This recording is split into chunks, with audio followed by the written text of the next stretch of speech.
സ്വാമി ഗുരുശ്രീ എഴുതിയ അത്രൈതം നവ ജ്ഞാനോദയ സംഹിത അധ്യായം 1 ചൈതന്യം ഭാഗം 2 കാന്തം ആത്മൻ ഭൂകാന്തികത ബ്രഹ്മൻ. കാന്തം ഭൂമിയുടെ കാന്തികത അറിയുന്നതുപോലെ മനുഷ്യൻ്റെ പ്രജ്ഞപ്രഭ ബ്രഹ്മാണ്ഡ ചൈതന്യവുമായി ലയം, അതായത് അനുരഞ്ജനം ചെയ്യും. മനുഷ്യർക്ക് മാത്രമാണ് പ്രജ്ഞപ്രഭയുള്ളത്. തിര്യക്കുകൾക്ക് അഥവാ മനുഷ്യനൊഴികെയുള്ള മറ്റ് ജീവികൾക്ക് പ്രജ്ഞപ്രഭയില്ല. എന്നാൽ പ്രജ്ഞയുണ്ടുതാനും.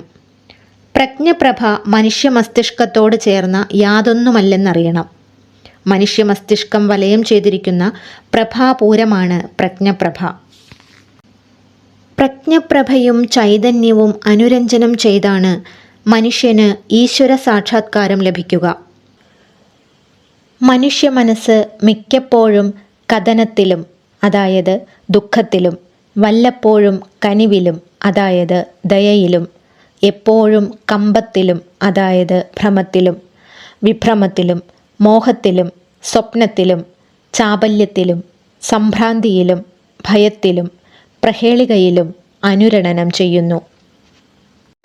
ദുഃഖവും ദയയും ഭയവും ജന്തുക്കളുടെ സഹജ സ്വഭാവമാണ്. എന്നാൽ കമ്പം മനുഷ്യൻ്റെ മാത്രം വിഹുലതയാണ്. കഥനവും കനിവും കമ്പവും എല്ലാം രാസരസപ്പിണർ അഥവാ ഹോർമോൺ ആയി മനുഷ്യ ശരീരത്തിൽ വ്യാപനം ചെയ്യും. ദേഹരസങ്ങൾ കൊണ്ടും ബോധപീയൂഷങ്ങൾ കൊണ്ടുമാണ് മനുഷ്യർ ജീവിക്കുന്നത്.